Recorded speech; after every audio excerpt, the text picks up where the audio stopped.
Hello viewers, কেমন আছেন সবাই? আশা করি অনেক অনেক ভালো আছেন। তো শাকিব খানের নতুন মুভি তাণ্ডবের লেটেস্ট যে গানটা রিলিজ হয়েছে সেটা হচ্ছে লিচুর বাগান। এটা মূলত প্রীতম হাসান এবং জেফারের একটা গান, এবং গানটা আসলে মারাত্মক হয়েছে। অনেকটা কোক স্টুডিও ভাইব আছে এই গানের মধ্যে, এবং এর যে কম্পোজিশন খুব ফানি, হ্যাঁ, খুব মজাদার কম্পোজিশন। আমি চেষ্টা করেছি রিমেক করার জন্য। তো এই হচ্ছে সেই প্রজেক্ট, আমি কমপ্লিট করেছি কাজটা মোটামুটি আর কি, যতটুকু করা যায়। সো ভাবলাম যে আপনাদের সাথে শেয়ার করি। তো এর যে রিদম সেকশনটা, এটাই মূলত হচ্ছে সবচেয়ে কমপ্লিকেটেড। রিদমটা খুব ক্যাচি, এবং সেই সাথে আবার হচ্ছে এর মধ্যে কিছু আহ, বিষয়ও আছে, ঠিক আছে, কিছু ভিতরে কিছু ব্যাপার স্যাপার আছে। সো সেটা আমরা আলোচনা করব। প্রথমত গানটা শুরু হয় জাস্ট একটা তাল দিয়ে, ঢোলের মানে ঢোল টোল এই ধরনের একটা তাল দিয়ে, ঠিক আছে। সো অনেকটা এভাবে শুরু হয়, হ্যাঁ, শোনায় ফেলে। সো প্রথমে বলে রাখি, আমার এই পুরো প্রজেক্টটা কোনো মিক্সিং করা নেই, জাস্ট অ্যারেঞ্জ করে রেখেছি। এখানে যা শুনছেন আপনার, এটা অ্যারেঞ্জমেন্ট অবস্থায় এরকম সাউন্ড আসে, দেখতে পাচ্ছেন। মিক্সারের কোনো নবে কোনো কিছুই অ্যাড করা নেই, পুরো ব্ল্যাঙ্ক। জাস্ট জিনিসটা এই প্লেলিস্টের মধ্যে সাজিয়েছি, ঠিক আছে। কম্পোজিশন থেকে শুরু করে অ্যারেঞ্জমেন্টের যা যাবতীয় লাগে, ইনস্ট্রুমেন্ট সেকশন, মিডি, সবকিছু এখানেই প্রোগ্রাম করা আছে। অন্য কোথাও কোনো মিক্সিং নেই। আপনার অর্থাৎ যে সাউন্ডটা শুনবেন, এটা শুনে কেউ জাজ করেন না, বললেন না আবার যে ভাই মিক্সিং হয়নি, এই হয়নি, এই সাউন্ড বেশি লাগছে, ওই সাউন্ড বেশি লাগছে। কোনো মিক্সিং করা নেই, কোনো কিচ্ছু করা নেই, মিক্সার অ্যাড করা নেই, জাস্ট র, ঠিক আছে। এটা মিক্সিং করলে আরো 50% বেটার শোনাবে, ধরে নিন 50% কম বেটার শোনাচ্ছে। যাই হোক, শুরু করি আমরা। আহ এখানে উপরে মূলত অ্যাকাপেল্লা নিয়েছে, অর্থাৎ ভোকালটা আমার কাজের রেফারেন্সের সুবিধার জন্য। এখানে আমরা যদি দেখি, তো মূলত এখানে যেটা করা হয়েছে, এখানে অনেক কিছু লেয়ারিং করা আছে। এখানে দেখুন,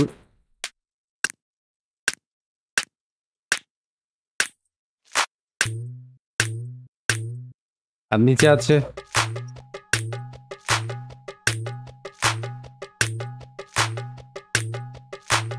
ওকে, ডান। এখন এটা হচ্ছে প্রথমে এই অংশটা এই সাউন্ডে চলতে চলতে তারপরে মেইন যে প্রজেক্ট আছে সেটা শুরু হয়।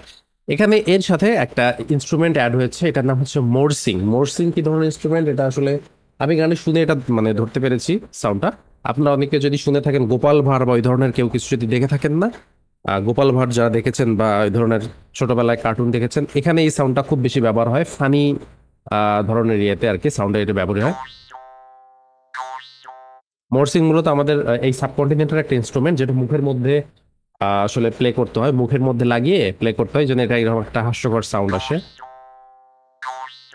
এটা খুব মানে এই ধরনের ফানি বলেন বা খুব এনজয় করা হচ্ছে, এরকম এই ধরনের মিউজিকে অ্যারেঞ্জমেন্টে এটা ব্যবহার করা হয়। তো প্রীতম হাসান এখানে ব্যবহার করেছে। সো আমিও মোরসিং ব্যবহার করেছি এখানে। জাস্ট আমি মোরসিং এর দুটো নোট, একটা হচ্ছে লেফট রাইট প্যানিং করা আছে আমার এখানে, দেখতে পাচ্ছেন যে চ্যানেল প্যানিং এ এই। সো যেটা হচ্ছে সেটা এখানে দাঁড়ায়, সেটা হচ্ছে যে এই জায়গায় এসে মোরসিংটা অ্যাড হয়।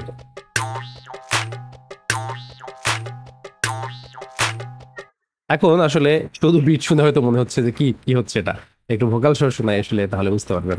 কে দিল পিরিতের বেড়া লিচুর বাগানে। এই হচ্ছে এর ভোকাল পার্টটা, ঠিক আছে। এখন আসি সেকেন্ড যে পার্টটা আছে, এই পার্টে এখানে আমাদের অ্যাড হচ্ছে কর্ডস অ্যান্ড কেজ এর যে কম্বিনেশন সেটা, কে দিল পিরিতের বেড়া।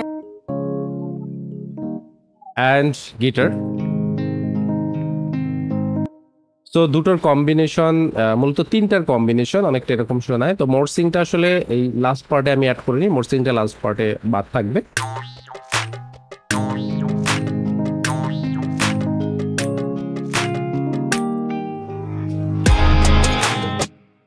আচ্ছা, এইখান থেকে ইনস্ট্রুমেন্টের একদম আসল যে ইয়াটা, রিদমটা, সেটা শুরু হয়। সো এখানে যেটা হয়েছে সেটা হচ্ছে, আপনি ফলো করুন। আমাদের এই ইনস্ট্রুমেন্টে এখন পর্যন্ত কোনো কিক ছিল না ফার্স্ট রিদমের পার্টটায়, just percussions and some instruments or sounds like this. But এখানে এসে আমাদের মেইন যে বিটের যে পার্টটা আছে, এটা এটা আমাদের এই এই ক্যাচি যে রিদমটা আছে সেটা অ্যাচিভ করার জন্য অবশ্যই কিক করতে হবে, অ্যাড করতে হবে। সো এখানে মূলত কিক অ্যাড করা আছে, দুটো কিক লেয়ারিং করা আছে, সাথে একটা স্ন্যার। তো এই কিক আর স্ন্যার এইটাই হচ্ছে মূলত কিন্তু এর যে মেইন রিদম, সেটা উপরে যা দেখলেন এগুলো পারকাশনস বলতে পারেন। এই কিক আপনার হচ্ছে স্ন্যার, এখানে 808 আছে একটা নিচে লেয়ারিং করা, অ্যান্ড আছে এখানে হ্যাটটাকে এভাবে আমি পিয়ানো রোল দিয়ে করেছি কারণ আমার ওই যে এই ধরনের সাউন্ডের প্রয়োজন হতো, তো এটা আবার এখানে বানানো একটু ঝামেলা।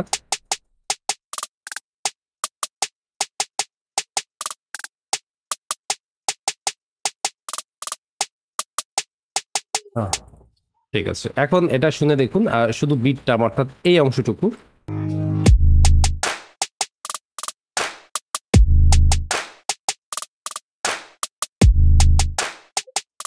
আচ্ছা, এখন আমরা এটা পারকাশন সহ শুনবো, অর্থাৎ উপরে যা কিছু আছে সব সহ আমরা এই জিনিসটা শুনবো। লেটস সি কি হয়।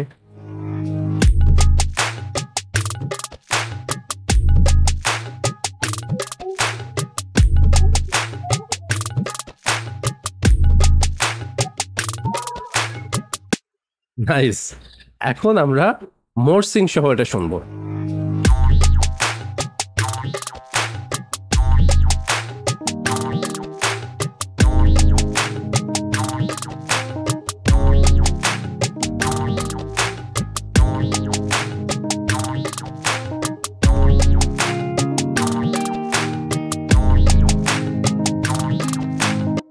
এখন শুধু মনে হচ্ছে কি ব্যাপার, এই গানের সাথে এটা কি আসলেই যায়? তো আমরা আসলে শুনে দেখি ভোকাল সহ, তাহলেই বুঝতে পারবেন আসলে এটা যাচ্ছে কিনা। লেটস লিসেন, এখান থেকে শুনবো। হ্যাঁ,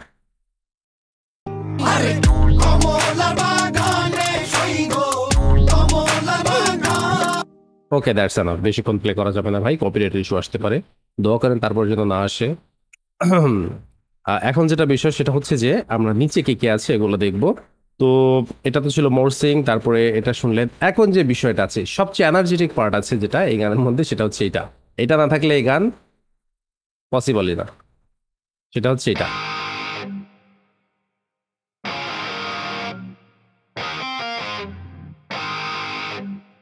এখন আমরা শুনবো আমাদের ইলেকট্রিক গিটারের যে ইফটা আছে এটা সহ সম্পূর্ণ যে রিদম প্যাটার্নটা আছে ওভারঅল পুরোটাই। ঠিক আছে, তাহলে আমরা বুঝতে পারবো যে আমাদের কম্পোজিশনটা কোন দিকে যাচ্ছে। Let's listen.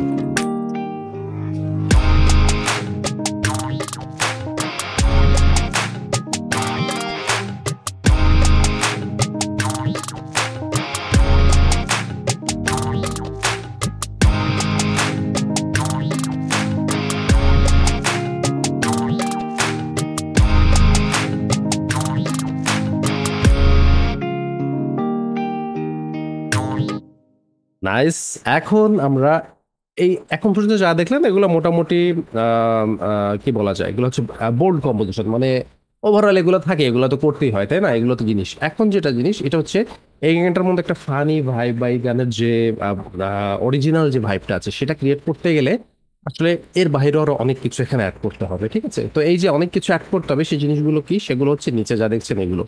ঠিক আছে, তো এগুলো হচ্ছে সবগুলো ইয়া করা, আমি ডিফারেন্ট ডিফারেন্ট প্লাগইন এগুলো ক্রিয়েট করেছি এবং ডিফারেন্ট ডিফারেন্ট সাউন্ড অনেক কিছু আছে আর কি এখানে মিক্স করা আছে। তো কি কি মিক্স করেছি দেখি, এখানে আসলে র্যান্ডমলি অনেক কিছুই করা আছে, শুনি একটু।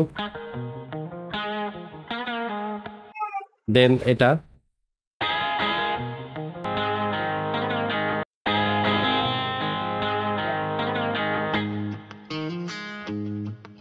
অনেকটা কান্ট্রি টাইপের ভাইব আসছে না?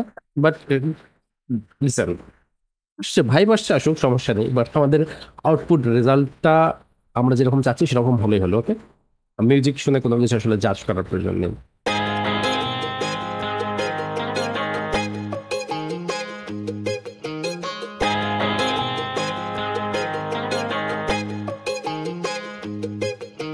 ওকে, আমরা এখন সব সহ ওভারঅল যা আছে এখানে প্রত্যেকটা ইনস্ট্রুমেন্ট সহ আমরা এই বিটটা শুনবো আসলে সাউন্ডটা কেমন শোনায়। Let's do it.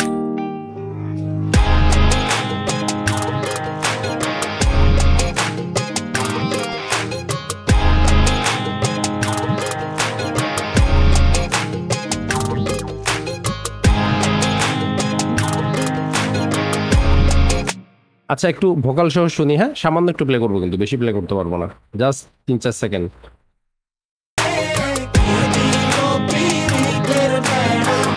আচ্ছা, এই শুরুটা শুনি। হ্যাঁ, এটা সবচেয়ে ভালো লাগে।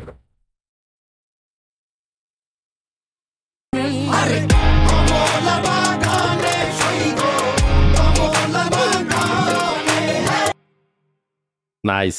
এখন আসি পরের দিকে, আরো আছে, ওইদিকে আছে সাজাতে হবে। আমি জাস্ট অর্ধেক, মনে হয় অর্ধেক গানটা সাজিয়েছি, আরো বাকি অ্যারেঞ্জমেন্ট এগুলাই জাস্ট অ্যারেঞ্জ করতে হবে, আর কিছু দিলেই পুরোটা কভার হয়ে যাবে। সো লেটস সি এখানে কি আছে। এখানে এখানে এখানে ইন্টারেস্টিং একটা জিনিস আছে, যেখানে মূলত জেফারের যে পার্টটা আছে, জেফারের পার্টের এই জায়গায় আরো কিছু এক্সট্রা অ্যাড হয়। সেই এক্সট্রাটা কি বলি, এখানে একটা ইলেকট্রিক গিটার অ্যাড হয়, ইলেকট্রিক গিটারের প্লাকিং। আর যেটা অ্যাড হয় সেটা হচ্ছে আমি ম্যানুয়ালি একটা ছোট্ট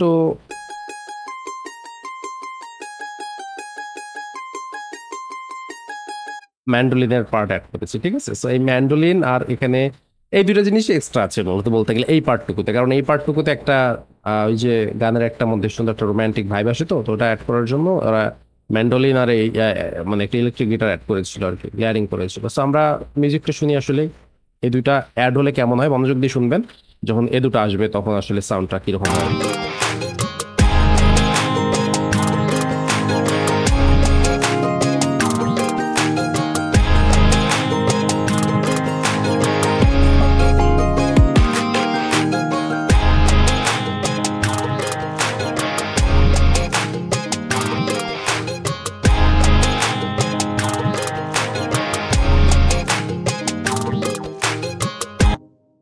ওকে, দ্যাটস ইট। এই ছিল এই মিউজিকের ব্রেকডাউন। অনেকটা আমি এভাবে করেছি, কিছু কম বেশি থাকে আসলে। 100% একটা আর্টিস্টের মিউজিক মানে ব্রেকডাউন করা সম্ভব না। কেন সম্ভব না বলি, কারণ প্রীতম হাসান ভাই বা যে কোনো আর্টিস্ট যিনি মিউজিকটা কম্পোজ করেছেন, তিনি কি স্যাম্পল ইউজ করেছেন, কি সাউন্ড ইউজ করেছেন, হুবহু একদম আইডেন্টিক্যালি সবকিছু আসলে মানে করা পসিবল না। এবং সব স্যাম্পল ওনার ওনার কাছে যা আছে হয়তো আমার কাছে তা নাও থাকতে পারে, আমি সেগুলো ইউজ নাও করতে পারি। সো একজন আর্টিস্ট হিসাবে আপনি যখন মিউজিক ব্রেকডাউন করবেন বা আরেকজন আর্টিস্টের কাজ শুনবেন, আপনি তার সূক্ষ্ম সূক্ষ্ম মিউজিকের যে সূক্ষ্ম সূক্ষ্ম ব্যাপারগুলো এগুলো ফলো করে সেখান থেকে হয়তো কিছু রেফারেন্স নিয়ে নিয়ে আপনি একটা কাজ ক্রিয়েট করতে পারেন। বাট সেটা তার মতো 100% কখনোই হবে না বা 100% করা সম্ভব না। আমরা যেটা করতে পারি, একটা ব্রেকডাউনের একটা মোটামুটি ফর্মুলা অ্যাড করতে পারি, বেসিক ফর্মুলা, যেটা 70 to 80% অলমোস্ট বা দেখা যাচ্ছে যে কাছাকাছি হতে পারে, ঠিক আছে। But it just for learning purpose actually, আপনার এটা শেখার জন্য দেয়া, ঠিক আছে, আর কিছু না। এখানে আর তো আমি তো আর এখানে এটা গান দিয়ে আর কিছু করতে পারবো না, জাস্ট লার্নিং পারপাস। যাই হোক, আপনারা আশা করি এর থেকে কিছু না কিছু শিখতে পেরেছেন। সামান্য কিছু যদি শিখতে পারেন, যদি এই কম্পোজিশনের ওভারঅল বিষয়টা ভালো লেগে থাকে, তাহলে অবশ্যই লাইক, কমেন্ট এবং সাবস্ক্রাইব করে আমার এই পরিশ্রমকে সার্থক করবেন। পাশাপাশি নতুন ভিডিও নিয়ে আবার আপনাদের সাথে দেখা হচ্ছে, নতুন কোনো টপিকে, নতুন কোনো গানে, কিংবা নতুন কোনো টিউটোরিয়াল ভিডিওতে। সেই পর্যন্ত সবাই ভালো থাকবেন।